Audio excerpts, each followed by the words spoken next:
ডিস্ট্রিক্টটার নাম পুরুলিয়া। সেখানকার কিছু আদিবাসী মা বোন ভাই তারা কাঁদছে রাস্তায় দাঁড়িয়ে। কেন?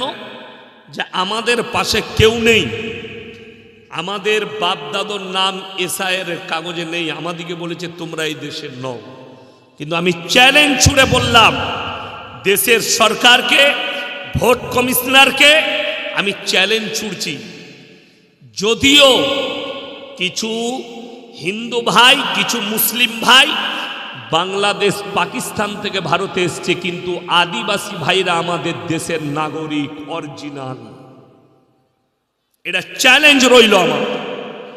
এখন রয়ে গেল একটা কথা, যারা নিজেদিকে পাওয়ারফুল মনে করছে, হিন্দু মুসলিম দলিত আদিবাসী সকলকে বলছে তোমরা প্রমাণ দাও, এবং এইভাবে পেরেশানি দেখলাম। দেশের জন্য বর্ডারে যুদ্ধ করেছে, তাকেও পর্যন্ত বলেছে প্রমাণ দাও। যার বাপ দেশের জন্য যুদ্ধ করেছে তাকে বলছে প্রমাণ দাও।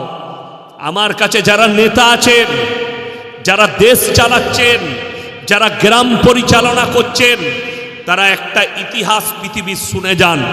যতগুলো পৃথিবীতে জালিম বাদশা এসছে, অত্যাচারী শাসক এসছে, যারা সাধারণ নাগরিকের উপরে অত্যাচার করেছে, প্রজাদের উপরে, আল্লাহ তাদেরকে বেইজ্জতির সঙ্গে মৃত্যু দান করেছে। ইতিহাস তুলে দেখলেন, কোরআনের ইতিহাস নেবেন, দুজন শাসকের কথা আল্লাহ কোরআনে উল্লেখ করেছে, জালিম বাদশা।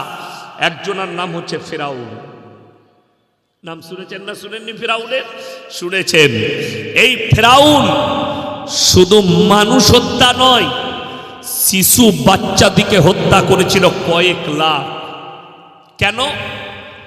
তার গণককাররা, গণককার মানে জানেন আপনারা, হয়তো অনেকে জানেন না, আমাদের দেশের নয়, পৃথিবীর যতগুলো নেতা ফেতা আছে, মন্ত্রী আছে, রাষ্ট্রপ্রধান থেকে শুরু করে, তাদের সব বাড়ির একটা করে গণককার ধরা আছে। মানে যারা গুনে বলে দেয় তুমি ভোটে জিতবে না হারবে। বলে না? বলে বলে এই ফুটবল বিশ্বকাপ হয়, দেখবেন পৃথিবীর অনেকগুলো আছে, বাবা আছে, তারা বলে দেয় ক্রিকেট বিশ্বকাপে এই বছরে কে জিতবে, ওই বছরে কে জিতবে। এদেরকে বিশ্বাস করলে একজন মুমিন আর মুমিন থাকবে না, কাফের হয়ে যাবে। ভবিষ্যৎ কে জানেন? তাড়াতাড়ি বলুন, কে? আল্লাহ। এখন আপনার প্রশ্ন, নবীজি সাল্লাল্লাহু আলাইহি সাল্লাম অনেকগুলো কিয়ামতের আলামত বলে গেছেন, তাইলে কি নবীজি ভবিষ্যৎ বলেছেন? না, নবীজি যতগুলো আলামত বলেছেন আল্লাহর তরফ থেকে জানার পরে বলেছেন, নবীজি নিজে থেকে কোনো কথাই বলেন। এই ঈমানটা আপনাকে রাখতে হবে এবং এই হাকিকত জানতে হবে। নবীজি যারা বেঈমান নাস্তিক আছেন শুনে যান, আমার রাসূল সাল্লাল্লাহু আলাইহি সাল্লাম নিজের তরফ থেকে কোনো কথা বলেননি। যেটাই বলেছেন আল্লাহর ইশারায়, আল্লাহর তরফ থেকে বলেছেন। যতগুলো ভবিষ্যৎবাণী বলে গেছেন নবীজি, কিয়ামতের আলামত, সব আল্লাহর তরফ থেকে বলেছেন, নিজে থেকে কিচ্ছু বলেন। আর আপনি বিশ্বাস করছেন কার উপরে? একজন গবেষকের উপরে, যে গবেষণা করে আপনার হাত দেখে বলে দিচ্ছে। ফেরাউনের দরবারে কিছু গণককার ছিল, এরকম জ্যোতিষী, তারা বলল, তারা কি করে বলল শুনেলেন? আমাদের দেশে অনেক ধোঁকাবাজ আছে। নমরুদ কেমন ধোঁকাবাজ ছিল জানেন? নমরুদ, তার নাম এসছে, জালিম বাদশা। তার বিরাট গার্ডেন ছিল, গার্ডেন, সেখানে ছোট বড় মাইতর বিভিন্ন রকমের মূর্তি রাখা থাকত, ঠিক কিনা? এই আমি অনেক জলসাওয়ালা দিকে বলি, মাদ্রাসাওয়ালাকে পোস্টার ছাপা হয়, প্রধান বক্তা। কেন প্রধান বক্তা? মানে সে বড় আলেম নাকি? কেন প্রধান বক্তা লিখবেন? প্রথম বক্তা, দ্বিতীয় বক্তা, তৃতীয় বক্তা, মানে সিরিয়াল, যে যখন বয়ান করবে সেইভাবে। অর্থাৎ দেখা গেল ইয়াসিন সাহেবকে আজকে প্রধান বক্তা লিখেছেন, লিখতে হতো না, প্রথম বয়ান করবেন প্রথম বক্তা। আমার মাদ্রাসা জলসার কাগজে কার নাম প্রধান বক্তা থেকে রাখা চলবে না। কেন? আমিও যে কিতাব পড়ে আলেম হয়েছি, ইনিও সেটা পড়েছে, মর্যাদা একই। বাস কারুর দ্বারা আল্লাহ বলিয়ে নিচ্ছেন ভালো, এটা আল্লাহর কৃপা।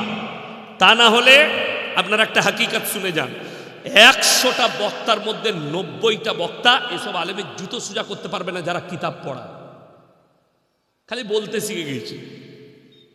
ওই জন্য তো স্টেজে এক এক বক্তা গানও করছে, গোটা গোটা গান বলে দিচ্ছে। সেদিনে দেখলাম ঝাড়খণ্ডের একটা বক্তা, সে দেখছি ওই একটা গান ধরেছে। তারপরে আমি জিজ্ঞেস করলাম এটা কোথা থেকে শিখলো। আমার ড্রাইভার বললে এটা তো একটা ফিল্মের গান। কি বললেন? ওই হাজকা মাহিনা না কি আছে একটা গান, হ্যাঁ হ্যাঁ, তো বললে সেই বিগ বি অমিতাভ বচ্চনের একটা ফিল্মের গান। বক্তা দেখছি বলছে আর শ্রোতা বলছে সুবহানাল্লাহ। এ হারাম করু জাহান নামে যাবেই যাবে, অধিগুণ নিয়ে যাবে। এ হচ্ছে সমাজের অবস্থা। সে হাল হাকিকাত বায়ানের শিরক বিদআত বায়ানের কুফরি বুঝলো না, সেটার কুফরি না বুঝে সুবহানাল্লাহ বলে দিল, যেহেতু গলা ভালো বলে দিয়েছে। আমিও বলতে পারবো আমরাও, কিন্তু ভেবে চিনতে বলতে হবে।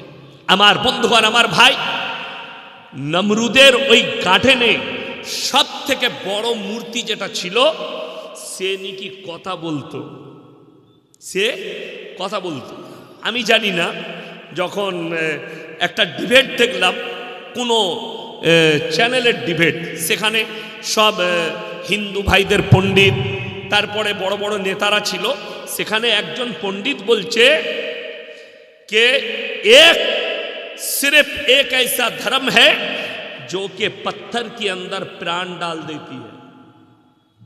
तो সঙ্গে সঙ্গে একজন ভাটিয়া বলে একজন নেতা, হিন্দু ভাইদেরই, সে বললে एक काम करो, इंसान पे डाल सकते हो, तो बॉर्डर में हमारा सेना जब मर जाते हैं तो उसमें क्यों प्राण नहीं डाल सकते। কথাটা বুঝতে পেরেছেন না পারেননি? যদি পাথরের মধ্যে প্রাণ ভরা যায়, তাহলে তোমার বাপ মরে গেলে ঘুরিয়ে প্রাণটা ভরতে পারছি না কেন?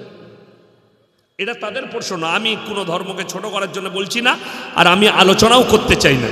এটা একটা ডিবেটে আলোচনা হয়েছে। তার মানে নমরুদের কাছে যখন মানুষ যেত, একটা ছাগল হারিয়ে গেছে, মানে ওই গ্রামের ছাগল এই গ্রামে মাঠে এসছে, একজন ধরে ঘরে ভরে নিয়েছে। এখন একদিন পেরিয়ে যাচ্ছে, ছাগলটা বাঁধা আছে, এই ঝগড়া লেগেছে, ছাগলটা আমার। বলে তাইলে বিচার হবে কোথায়? আমাদের এখন পার্টির লোকরা বিচার করে না করেন? আর তখন বিচার হতো কোথায়? নমরুদের গার্ডেনে, সেই বড় মূর্তির সামনে নিয়ে যাওয়া হতো। প্রভু, ছাগলটা কার? আর ও কি করত? সেই মূর্তির পেছন থেকে বলতো এটা রাজ্য সরকারের, দিয়ে মালটা কেড়ে নিত। যা বুঝে কর, তোদের দুজনালি রয় আমার। ইব্রাহিম আলাইহিসসালাম যেদিনে মেলা চলছিল গ্রামে, সব ভেঙে দিয়েছে। যেখানে দাঁড়িয়ে বলতো সেই জায়গাটাকেই উড়িয়ে দিয়েছে। এখন ইব্রাহিমকে ধরে না আসা হলো নবীকে, এই তুমি বলেছিলে এসে মজা দেখবে, তাহলে তুমিই ভেঙেছো। বললে বাদশাহ আমি কি করে ভাঙতে পারি? এই তো বড় মূর্তি, এ তো কথা বলে, একে জিজ্ঞেস করলি বলে দিবে। ও তখন বলে, ও বলে না, পেছনে আমি বলি। সবাই জেনে গেল মালটা চিটিংবাজ। কথাটা বুঝতে পারেননি? ধরা পড়ে গেল যে যতদিন রাজ্য চালিয়েছে চিটিং করে লোকদের গরু, ছাগল, হাঁস, মুরগি সব কেড়ে নিয়েছে, মাল কেড়ে নিয়েছে, চিটিংবাজ। এই নমরুদকে আল্লাহ বেজ্জতির সঙ্গে মৃত্যু দিয়েছে। ইতিহাস খুলে দেখলেন, ফেরাউন মিশরে দাঁড়িয়ে বলেছিল আনা রাব্বুকুমুল আলা, আমি হচ্ছি তোমাদের রব, আর আমি হচ্ছি সব থেকে উঁচু। ফেরাউন আছে না ধূলিসাৎ হয়েছে বাবা। আল্লাহ ফেরাউনের মতো মরদকে নিচুড়ে রস বার করে দিয়েছে, তার অস্তিত্ব রাখেনি। আর তুমি বলছো আমি এলাকার নেতা হয়েছি, আমি যা বলবো তাই। আমার বর্ধমানে আজ থেকে 20 বছর আগে এক মুসলিমদের নেতা বলেছিল, আমরা ইমামকে আঙ্গুল তুলে বলেছিল আমরা পূবকে পশ্চিম করতে পারি। আল্লাহ তাদেরকে ধূলিসাৎ করে দিয়েছে। সেই নেতা মরার সময় ইমামকে ডেকে পাঠিয়েছে, ক্ষমা চাইছি, ক্ষমা করে দাও। আমি বললাম মরার সময় কলমা পড়ে লাভ নয়, তুই যা কিয়ামতের দিনে বোঝা যাবে। তুই যে বলেছিলি পূবকে পশ্চিম করতে পারি, মল্লি কি করে? খুব সাবধান, খুব সাবধান। কেন বলছি?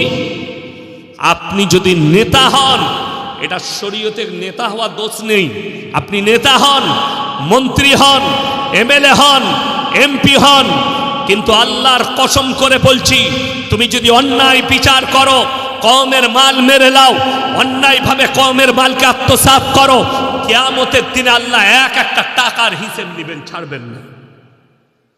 তুমি যতই মাথা ঠুকো, ও হবে না, যার মেরেছে তাকে ফেরত দাও। আমি সেদিনে মুর্শিদাবাদে জলসায় শুয়ে আছি, আমার পাশে একটা বক্তার ড্রাইভার শুয়ে আছে। সে ফোন করছে, ভাই আমার যে ঘরের মেসেজ এলো, তো আবার দেখছি নামটা বাতিল হয়ে গেছে, কি ব্যাপার? বলছে ওই যে 20,000 দিলি না, ওই জন্য বাতিল। আমি ফোনটা খালি আমাকে দে। সে বলছে হুজুর ছেড়ে দেন, আপনি জলসায় বলে দেবেন। আমি তো বলবই, সে আর নেতাটার নাম করলে না, তার বীজ মেরে ছাড়তাম আমি। কত বড় আস্পর্ধা! সরকার দিচ্ছে 1,30,000 ঘর করতে, তার ঘরের মেসেজ ঢুকার আগে হারামখোর ফোন করছে 10,000 আমার অ্যাকাউন্টে পাঠা, আমাদেরকে দিয়ে যা। তোর বাপের টাকা, তোকে দিয়েছে টাকাটা। এইভাবে যারা টাকা দিচ্ছ, শুনে রেখে দিবেন, একটা কথা লিখে নিয়ে যান, আপনি যতই মাথা ঠুকেন, আপনি যতই দোয়া করেন, দোয়া কাবুলিয়াতের প্রথম শর্তটা হচ্ছে হালাল খাবার। আর যারা নিজেদের সন্তানের মুখে হারাম খাবার তুলে দিবে, সেই সন্তান নেক হতে পারে না। রাসূলের হাদিস। আপনাকে সন্তানকে নেক তৈরি করতে গেলে হালাল খাবার দিতে হবে। কেন আপনি নেবেন? ডাল ভাত খান, হালাল খান, মরে গিয়ে মজা পাবেন। ইমানদারির সঙ্গে বলুন তো, আপনার গ্রামে একজন সুদখোর মারা গেল, পাক্কা সুদখোর, তার বেটা চায়ের দোকানে গর্ব করে বলতে পারবে আমার বাপ হালাল খেত? লোকে হাসবে, হাসবে না? হাসবে না? হাসবে। কিন্তু একটা লোক মাঠে কাজ করত, সবজি বিক্রি করত, বেটাকে সম্পদ দিয়ে যেতে পারেনি, বেটাকে নেক তৈরি করেছে। নেক বেটাকে শিখিয়েছে, জীবনে হারাম খাবি না, না খেতে পেলেও হালাল খাবি। বেটাকে একটা খালি টিনের বাড়ি তৈরি করে দিয়ে গেছে, জীবনে হারাম খাইনি। তার বেটা ফজরের নামাজের পরে চায়ের দোকানে বুক ফুলিয়ে বলতে পারবে যে আমার বাপ কিছু না দিয়ে যেতে পারে, জীবনে কোনোদিন হারাম খাওয়াইনি আমাকে।